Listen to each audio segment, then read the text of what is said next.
Certamente você ouviu a minha história, sabe quem eu sou e conhece a minha obra, embora o que eu vivi seja mais do que uma simples memória.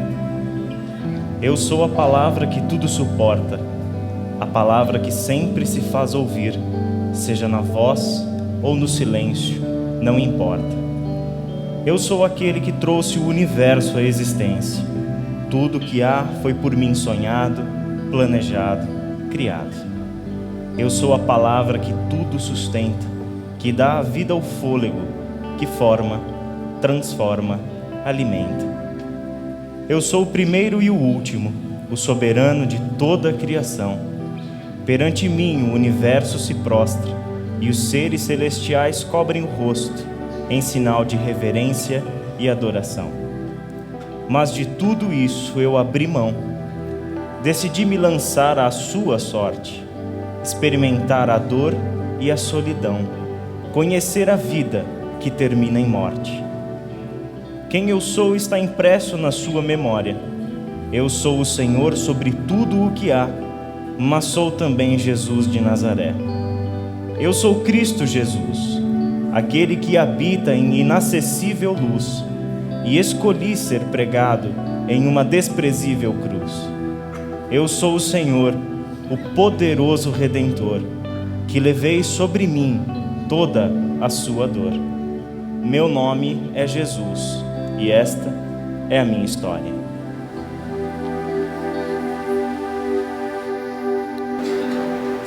Tudo começou em mim. Como vocês estão acostumados a ouvir, no princípio era a palavra. Era o verbo. Era ação. Desde o princípio, o Pai e eu somos uma só pessoa, um só coração. Pensamos em tudo juntos. Sonhamos com cada detalhe da criação. Todas as coisas foram feitas por meu intermédio. Sem mim, nada do que existe teria sido feito. Eu sou a vida e a sua luz. A vida sempre esteve em meu poder. A vida era a luz que brilha nas trevas. Luz que brilha tão forte que nem mesmo a mais densa escuridão a pode deter.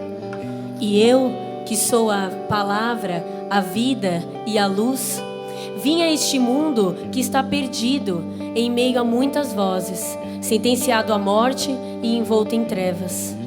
Por isso, este mundo não me reconheceu. Nem mesmo aqueles que eram meus puderam ver a minha luz, sentir a minha vida, ouvir a minha palavra. Nenhum deles quis me receber. Mas a rejeição não encerrou a minha trajetória. Levei a palavra, a vida e a luz aos cantos mais obscuros dessa terra, para que todos os que crescem em mim recebessem o direito de se tornarem filhos de Deus. Sim, eu me fiz carne e sangue. O Eterno veio experimentar a temporalidade. O Espírito veio habitar a vida em sua brevidade. A palavra eterna e criadora agora era um homem semelhante a todos os outros homens. Eu vivi entre vocês e trouxe luz para que pudessem ver a verdade. Mostrei a todos que a vida é sustentada por mim.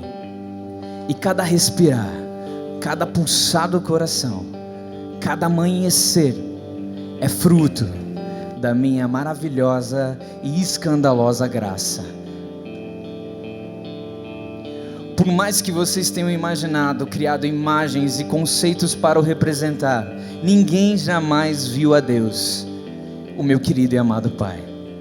Mas eu, que sempre estive junto dele, o tornei conhecido. No dia em que eu nasci, havia homens pobres e simples, pastores de ovelhas do turno da madrugada, que estavam próximos nos campos. Meu pai enviou um anjo para contar para eles que eu havia nascido. Papai estava empolgado com o meu nascimento, mas não tinha muitas pessoas para quem contar, pois ninguém o entenderia. Somente aqueles que não tinham nada a perder é que ouvidos poderiam dar aquela mensagem. Ao contrário do que muitos podiam imaginar, eu não vim para este mundo revestido com o que vocês chamam de glória. Nasci numa estrebaria, um lugar onde os animais comem e defecam. Fui envolto em panos e a minha primeira cama foi em meio aos alimentos de animais. Meu pai me disse que no dia em que eu nasci, ele enviou ao mundo uma grande multidão do exército celestial, que cantava com toda a sua força: Glória a Deus nas alturas, e paz na terra aos homens, aos quais Ele concede o seu favor. Quem nasceu naquela estrebaria? Eu estava irreconhecível aos olhos de vocês, mas naquela manjedoura estava o único que é digno. Emanuel, eu que estou entre vocês, sou o príncipe da paz.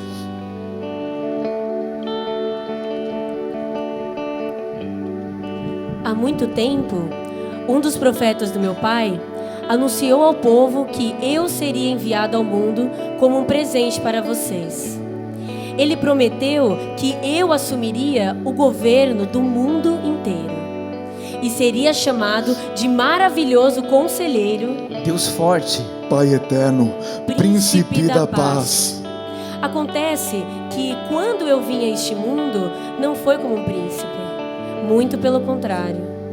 Afinal, quem poderia ter imaginado que o governante do universo inteiro seria assim? Eu cresci diante de meu pai como uma planta frágil, num campo ressecado. Em mim não havia qualquer beleza ou majestade para atrair vocês. Os homens me desprezaram e me ignoraram. Bastava olharem para mim e logo se afastavam. Tive uma vida de rejeição e muitas dores. O sofrimento foi a minha escola. eu estava neste mundo para levar sobre mim as doenças de vocês. Tudo que há de mais podre nesse mundo eu estava sendo colocado sobre mim. Quando os homens me viram, concluíram que eu era culpado. Pensavam que eu era pecador sentenciado. Achavam que era meu pai que havia me castigado. Mas foram os pecados de todos vocês que estavam caindo sobre mim, um a um. Foram os pecados de toda a humanidade que me feriram, dilaceraram, esmagaram. Só que o castigo pelo pecado de todos foi que trouxe a cura para vocês. Eu levei sobre mim as suas doenças para que vocês fossem curados. Cada um seguiu o seu próprio caminho para muito longe do meu Pai. Meu Pai quis salvar vocês, colocando sobre mim a iniquidade de todos. Eu conheço o coração do meu Pai. Eu sei que Ele fez tudo por amor. Por isso, eu não fugi da minha responsabilidade. Eu me submeti a tudo. Eu fui torturado e afligido. Mesmo assim, eu não protestei. Não disse uma única palavra. Como um cordeiro indefeso, eu fui levado ao matadouro, como uma ovelha diante dos meus tosqueadores. Eu não abri a boca. Suportei tudo em silêncio. Eu fui julgado injustamente pelos homens e eu fui condenado à morte. Nunca houve mentira em minha boca. Nunca houve violência em minhas ações. Nunca pensei em meu próprio bem-estar. Mesmo assim, a minha vida foi ceifada. O fato é que eu dei a minha vida porque essa era a vontade do meu Pai. Eu decidi obedecê-lo e me submeter ao seu desígnio, porque eu conheço o seu coração. Coração que é feito de justiça, mas também de amor e perdão. Meu Pai fez da minha vida uma oferta pela culpa de todos, para que todos fossem absolvidos e recebessem uma chance para recomeçar. Ninguém podia imaginar o que realmente estava acontecendo quando a minha vida estava sendo entregue naquela rude cruz. Ninguém podia pensar que a vida de vocês brotaria da minha morte. Você pode me perguntar se eu me arrependo ou se valeu a pena. Minha resposta é imediata. Valeu cada gota de sangue que eu derramei naquela cruz. Vocês nasceram da mais profunda angústia da minha alma. E eu não me arrependo do que fiz, pois hoje olho para cada um de vocês, vejo faces úmidas com lágrimas que misturam tristeza, alegria e gratidão. Então eu levo os meus olhos para o Pai e digo: Papai, valeu a pena. Eles creram em mim e eu os justifiquei. Foi por isso que o Pai me deu a mais alta posição que existe. Me deu o trono do universo para que eu governe eternamente. Agora sim, eu me pareço um príncipe de um reino de eterna paz.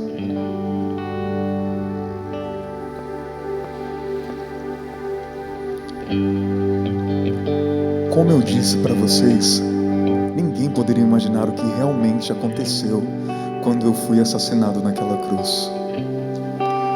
A minha cruz narrava duas histórias. A primeira era o que os olhos dos que estavam olhando poderiam ver. Um espetáculo cruel, brutal e imundo. Uma demonstração de onde poderia ir os efeitos do pecado no coração dos homens. Eu fui agredido, espancado e humilhado. Cuspiram em meu rosto e me disseram palavras ofensivas. Me ridicularizaram, colocando em minha cabeça uma coroa feita de espinhos. Eu nunca vou me esquecer do que eu senti quando aqueles espinhos rasgaram a minha carne. Muito sangue escorreu pelos meus olhos, mas com as mãos pregadas na cruz eu não tinha como limpar. Não digo isso para te impressionar, mas também não posso esconder o que eu senti no corpo e no coração naquele dia. Mas essa é só uma parte do que aconteceu. A parte que todos podiam ver com seus próprios olhos, os gritos de dor que podiam ser ouvidos, cheiro de morte que matava, o suave aroma de qualquer flor. A outra parte da história, os olhos não podiam enxergar. Naquela cruz, estava levando sobre mim o peso que ninguém podia carregar. Eu estava cancelando a escrita de dívida que consistia em ordenanças, dívida que vocês jamais poderiam pagar. Essa dívida é o pecado, onde todos foram gerados. Mas eu paguei a dívida de vocês todos, levando sobre mim toda a culpa. Um feito como esse vai muito além desse mundo que vocês conhecem. Toca o mundo invisível, onde anjos e demônios lutam pelos seus senhores. As proporções do que eu fiz eu não posso explicar, pois não caberia na mente de vocês. Mas digamos que o universo inteiro sentiu aquele evento. Foi por isso que na minha morte as trevas tomaram conta do dia.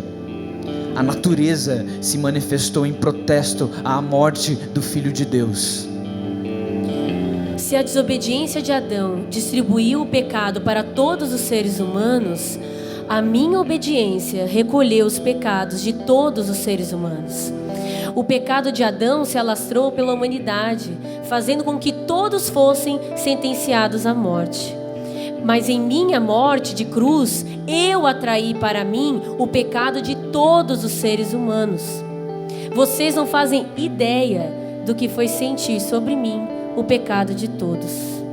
Naquele momento, eu me tornei o maior pecador de toda a humanidade, sendo que eu mesmo nunca tinha cometido pecado algum. O pior de tudo foi estar pregado naquela cruz e pela primeira vez me sentir separado do meu Pai. Eu ainda lembro das minhas palavras que eu mal conseguia pronunciar. Papai, onde você está? Pai, paizinho, por que você me abandonou? Meu pai não podia estar comigo naquela hora, mas o pecado de todos vocês me separaram dele. E tudo aconteceu naquela cruz, onde o meu pai e eu mostramos ao mundo o que é realmente o amor.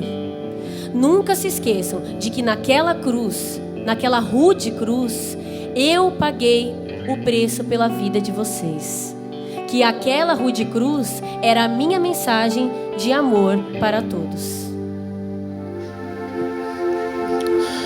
Como você pode perceber, já que eu estou falando com você agora, a morte não me deteve. A cruz foi necessária para que eu tomasse sobre mim o pecado de todos e morresse com ele. Assim, eu levei comigo o pecado e o seu salário, que é a morte. Para que vocês entendam bem, na cruz eu matei a morte. Quando eu ressuscitei, encarei a morte e lhe perguntei: onde está, ó morte, o seu poder destrutivo? Onde está, ó morte, a sua vitória? Eu venci a morte, derrotei o pecado, destruí a culpa. Por isso, eu sou o princípio, mas também o fim. Desde o início até o tempo que passará, tudo começou em mim, e tudo em mim se consumará. E hoje eu estou aqui entre vocês, não mais com um corpo corruptível, mas ressurreto e cheio de vida, falando e sendo ouvido em diferentes vozes, contando a minha história. Meu trabalho neste mundo é realizado através de vocês, que creram em mim, morreram em minha morte e vivem a minha vida.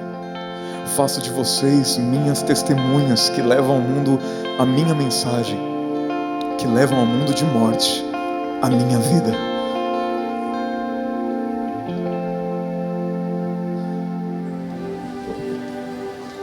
Um dia Jesus contou essa parábola. Certo homem tinha 2 filhos. Um dia, o filho mais novo chegou para o pai e disse o seguinte: pai, eu quero a minha parte na herança, agora mesmo. Esse pai que é amor, e amor de verdade, não escraviza, nem aprisiona. Esse amor permitiu que esse filho fosse embora da casa do pai. E era exatamente o que ele fez. Pegou sua parte na herança e foi viver num país distante, numa terra muito longe da casa do pai. Só que aí aconteceu que esse filho mais novo, imprudente que era, insensato, gastou toda a herança do seu pai. Gastou tudo e da pior forma possível. Até que ele se viu sem mais um centavo no bolso. E aquele país onde ele estava para ajudar começou a ter um período de escassez. E aquele jovem, longe da casa do pai, sem ter mais um centavo da herança do pai no bolso, se viu desempregado, sem ter o que comer. Então ele se sujeitou a um trabalho que no seu contexto era o pior que você pode imaginar. Ele foi cuidar de porcos. E a fome era tanta, a sua necessidade era tanta, que ele desejava comer a lavagem dos porcos, mas nem isso ele conseguia comer. Quando ele chegou no fundo do poço da sua condição, ele parou para pensar e ele caiu em si. E ao cair em si, ele disse o seguinte para ele mesmo: na casa do meu pai, os servos dele têm o que comer, têm o que beber, fazem as 3 refeições diárias, têm uma cama onde se deitar, têm um travesseiro sob a cabeça e um teto sobre eles. E eu aqui, nesse fim de mundo, longe do meu pai, sem ter nada, querendo comer lavagem de porcos, e nem isso eu consigo comer. Daí que quando ele cai em si, ele diz o seguinte: eu vou voltar para a casa do meu pai. E voltando para a casa do meu pai, eu vou reconhecer que eu perdi os meus direitos como um filho.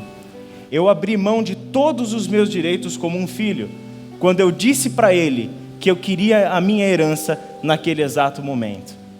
Mas eu vou me pôr de volta e vou pedir misericórdia desse pai, que me receba não mais como um filho, uma vez que eu abri mão desse direito, mas que me receba como um dos seus servos, como um dos seus empregados. E foi o que ele fez. Se colocou a caminhar de volta para casa. E quando ele foi chegando perto da casa do pai, o pai o avistou de longe e saiu correndo na direção do filho. Quando ele vê o filho naquela condição, com roupas sujas, rasgadas, em condição subhumana, ele corre na direção daquele menino, o abraça forte e o beija e diz: você é o meu filho. Ele mal conseguiu dizer as palavras que ele tinha ensaiado para o pai, quando o pai já o abraçava e o recebia de volta como um filho querido. E mais do que isso, a parábola conta que esse pai chegou e pediu imediatamente uma festa para receber de volta o seu filho. Deu para ele uma roupa nova, uma túnica nova, colocou no dedo dele o anel da família, fazendo dele de volta um filho legítimo do seu pai. Recebeu esse filho de volta em casa como se ele nunca tivesse saído. Colocou sobre esse filho todo o seu amor. Pois é, o mesmo amor que permitiu que o filho fosse embora é o mesmo amor que recebe o filho de volta. Quando o irmão mais velho viu isso, aquele irmão que ficou com o pai o tempo todo, quando ele viu isso, ele ficou revoltado. Como assim o pai vai dar uma festa para esse meu irmão? Esse meu irmão que virou as costas para o pai, desprezou todo o trabalho da vida dele, gastando esse dinheiro do jeito que bem entendeu, e agora volta para cá, com essa cara de cão arrependido, chega aqui para nós, e querendo ser recebido de volta ou algo do tipo, e o pai, por cima de tudo, ainda vai e o recebe não como empregado, mas como filho, e dá para esse filho que voltou honras maiores do que as que eu já tive. Tem alguma coisa absurda nessa história. E esse filho protesta, ficando do lado de fora da festa. Mas o pai, que é amor, sai da festa e vai falar com o filho. E ouve a queixa do filho. E a queixa do filho é muito simples: pai, você é injusto. Eu sempre trabalhei do seu lado, sempre fui fiel, sempre te obedeci, nunca te pedi absolutamente nada, sempre me submeti à tua vontade. E agora vem esse teu filho de volta, que esbanjou o seu dinheiro com prostitutas, e você recebe ele de volta com honras maiores do que as que eu tenho? Pai, você é injusto. Mas qual é a resposta do pai para o filho? Filho, eu não sou injusto. A questão é que você não entende o meu coração. A questão toda, filho, é que você não entende o que é o meu amor. E eu não podia deixar de receber esse meu filho que voltou da morte. Porque esse que voltou é aquele que ressurgiu da morte. É aquele que voltou à vida. É o meu filho que voltou para minha casa, para debaixo da minha proteção, porque ele se arrependeu do que fez. E voltou aqui é voltar para a vida. Significa, filho, que você não entendeu, na verdade, é o meu amor. Todos vocês conhecem essa parábola. Essa é a parábola que a gente conhece pelo título de a parábola do filho pródigo, ou a parábola do filho perdido. Mas o melhor título para essa parábola não é esse. O melhor título para essa parábola é a história do amor do pai. Porque o centro de toda essa parábola é um amor que está muito além do nosso alcance de compreensão. É um amor que está muito além da nossa lógica e dos nossos conceitos de justiça. E esse amor, apresentado por Jesus, naquele momento em que ele contou essa parábola, era uma inovação. Era uma novidade, onde o seu povo, que conhecia o Deus legislador, o Deus da lei, o Deus todo justo, o justo juiz sobre toda a terra, não conheciam o coração paterno e materno desse Deus. Não faziam ideia que esse Deus é um pai amoroso. Não faziam ideia que esse Deus tem um coração tão misericordioso, um coração tão perdoador, um coração que transborda de tanto amor e graça, que essa parábola os escandalizava. Imaginar Deus como pai era algo inconcebível.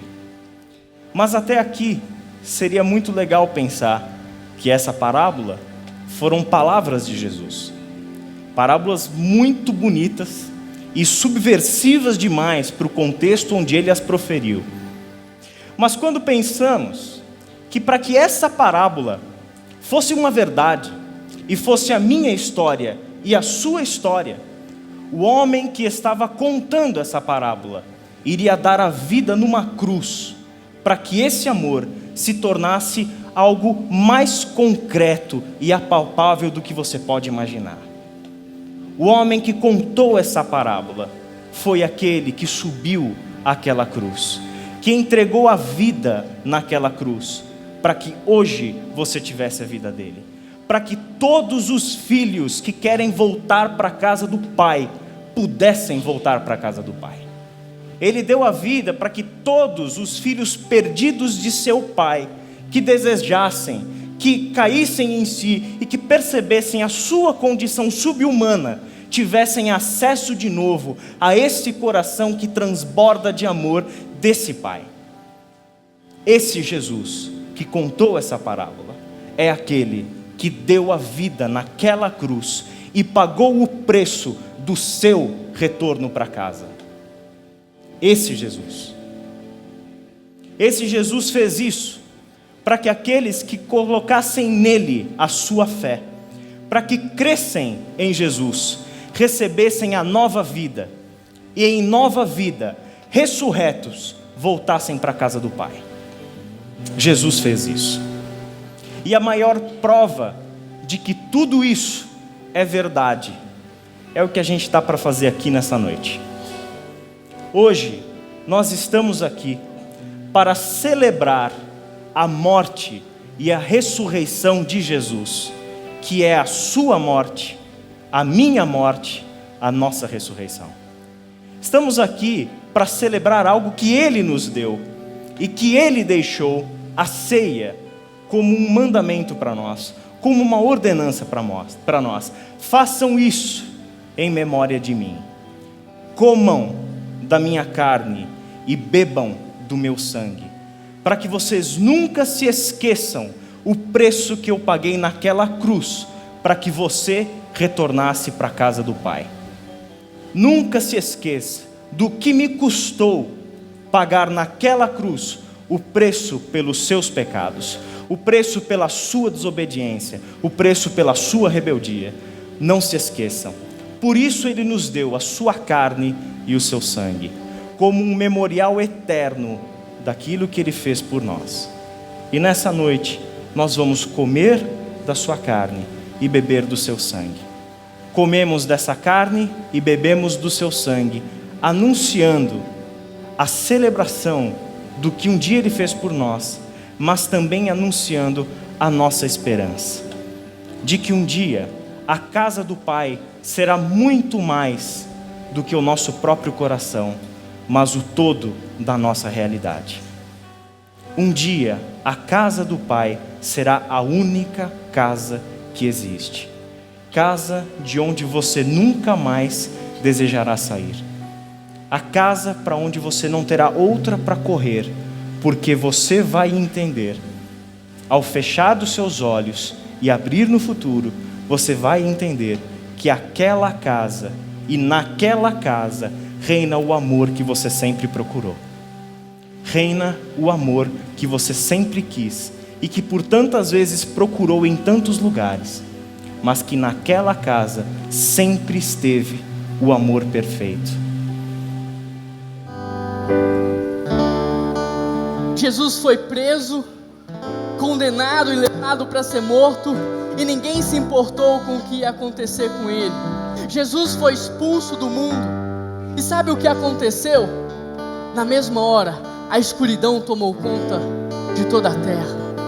Quando olhamos hoje para tanta corrupção, violência, quando olhamos hoje para o nosso mundo, quando olhamos hoje para o nosso Brasil, muitos têm se perguntado: aonde é que Deus está?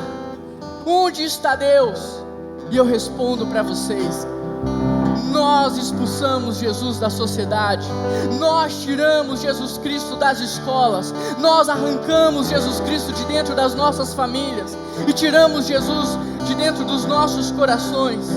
Por causa disso, a escuridão tomou conta do nosso país, a escuridão tem tomado conta das nossas famílias, a escuridão tem tomado conta dos nossos corações. A Páscoa, portanto, é a resposta de Deus para o mundo em que vivemos hoje. A Páscoa é a resposta de Deus para o caos que nós vivemos hoje. A Páscoa não é chocolate, a Páscoa não é coelho, a Páscoa é a resposta de Deus para a nossa nação. A ressurreição de Cristo não é uma lenda, a ressurreição de Cristo não é história infantil, a ressurreição de Cristo é a vitória da vida sobre a morte. A ressurreição de Cristo é a vitória sobre toda a enfermidade, sobre toda a miséria. Pois onde Cristo está, o reino de Deus é estabelecido. E onde o reino é estabelecido, a justiça. Diferente do que nós vemos lá fora, há o amor incondicional, unilateral, divino. O amor que dá sem esperar receber nada em troca. Um amor diferente daquele que nós conhecemos. Aonde Cristo está, o reino de Deus habita. Por isso, a morte e a ressurreição de Cristo não tem significado somente no futuro, onde um dia todos nós que aceitamos Jesus Cristo iremos morar com Ele no paraíso. Mas a morte e a ressurreição de Cristo tem significado e tem relevância no presente. Como é que diz aquela música? Porque Ele vive, porque Ele vive, porque Ele vive, temor não há. A ressurreição de Cristo traz para os nossos dias o reino de Deus. Onde Cristo habita, o reino de Deus está. E o reino de Deus é paz, justiça, amor, salvação. Com a ressurreição de Cristo, Deus condenou a morte de uma vez por todas e mostrou para toda a humanidade que a morte não era a sua vontade, mas que o seu prazer está na vida. Portanto, a Páscoa é a festa da vida. Páscoa é alegria, Páscoa é salvação, Páscoa é amor incondicional, Páscoa é tempo de renovo. Olhem para mim, todas essas músicas que cantamos são maravilhosas, essa celebração está incrível, a atmosfera aqui está algo muito gostoso, a presença de Deus nesse lugar é algo sobrenatural. Mas tudo que estamos vivendo aqui nesse momento, infelizmente, não é a realidade do mundo lá fora. Tudo que nós estamos vivendo aqui nesse momento, infelizmente, não é a realidade de muitas casas, não é a realidade de muitas famílias, e muitas vezes também não é a realidade do seu coração. Você só está vivendo isso hoje, sabe por quê? Não é porque o coral está cantando, não é porque o Israel veio falar, não é porque eu estou falando. Você só está vivendo isso hoje porque Deus está aqui através das nossas vidas. Deus está aqui através das nossas vidas. E o que eu quero te dizer é o seguinte: esse mesmo Deus que habita na minha vida e que se manifesta nessa noite, e esse mesmo Deus que habita na vida de muitos que aqui estão, também pode habitar na sua. E essa mesma festa que está acontecendo nesse lugar também pode acontecer na sua casa. Essa mesma festa que está rolando aqui hoje também pode acontecer no seu casamento, também pode acontecer no seu coração. Você crê nisso? Você crê nisso? Porque o nosso Deus é o Deus do impossível. O nosso Deus não foi feito de barro, ouro, prata ou metal. O nosso Deus não foi esculpido. O nosso Deus não foi criado. Ele é o Criador. O nosso Deus não está morto atrás de uma escultura, mas o nosso Deus venceu a morte. Ele está vivo e Ele está entre nós. Ele habita nas nossas vidas. Nosso Deus tem poder para acabar com o seu sofrimento nessa noite. O nosso Deus tem poder para acabar com o medo que existe dentro de você. O nosso Deus tem poder para acabar com a condenação do pecado que está sobre a sua vida. O nosso Deus tem poder de nessa noite te dar a vida eterna. Por isso, meu amigo, todo aquele que crê na ressurreição de Cristo passa a lutar contra tudo que destrói a vida e causa sofrimento para você. E é isso que como igreja nós estamos fazendo neste momento. Nós estamos comunicando para você que um dia Jesus Cristo morreu no seu lugar. Um dia Jesus Cristo pagou o preço do seu pecado. Um dia Jesus Cristo ressuscitou para que numa noite como essa você pudesse receber a vida eterna. Estamos como igreja neste exato momento lutando contra tudo que destrói a sua vida e traz sofrimento para você. Mas a Bíblia diz que a nossa luta não é contra a carne. Por isso não adianta você lutar contra pessoas. A nossa luta é contra o diabo.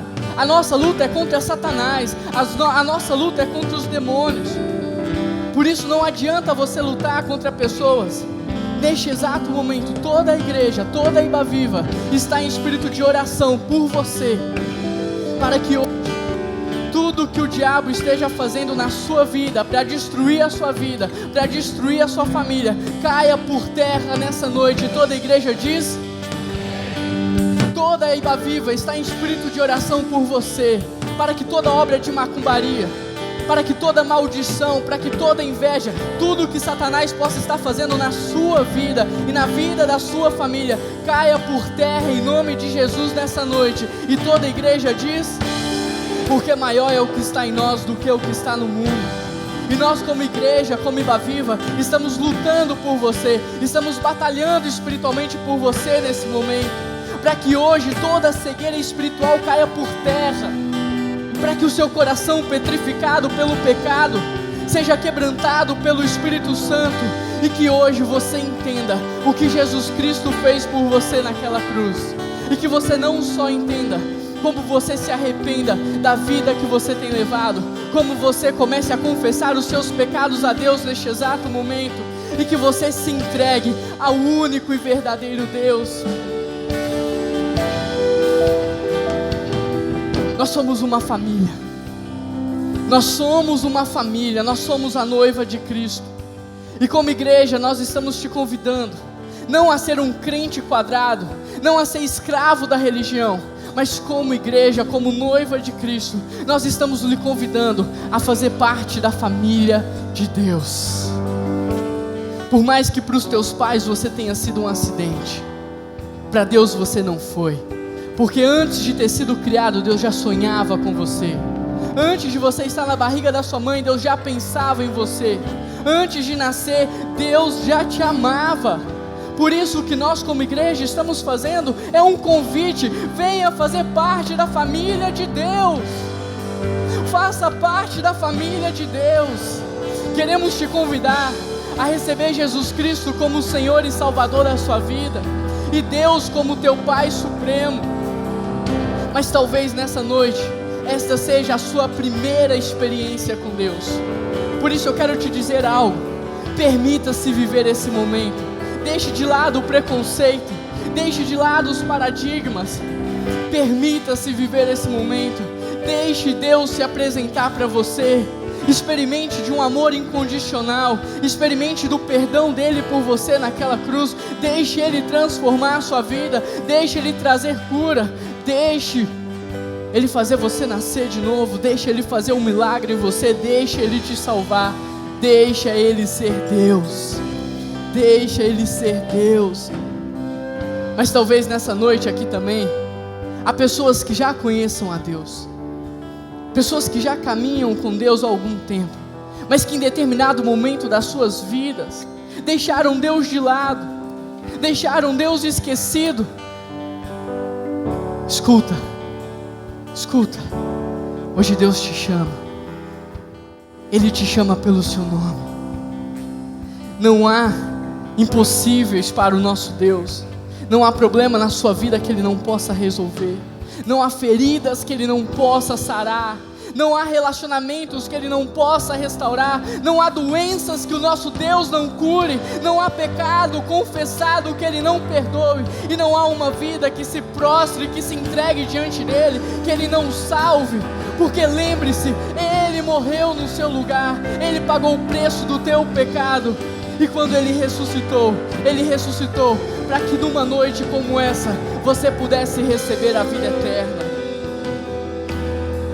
Quando nós vamos a um show, nós gritamos o nome do cantor bem forte para agradar a Ele. Quando nós vamos num estádio, num jogo de futebol, nós gritamos o nome do nosso time bem forte para intimidar o adversário. Se nessa Páscoa, de alguma maneira, Deus está vivo no seu coração, Deus vivificou o teu espírito, eu te convido a ficar de pé e a dizer: Jesus Cristo está vivo em mim.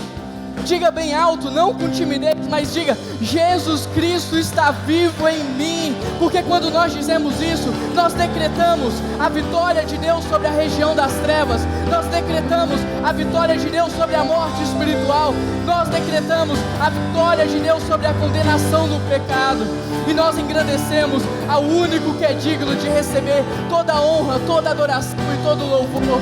Diga mais uma vez: Deus está vivo em mim, Ele vive, Jesus Cristo ressuscitou. Amém? Jesus Cristo ressuscitou, Ele está vivo. Que esse seja o teu louvor nesse momento.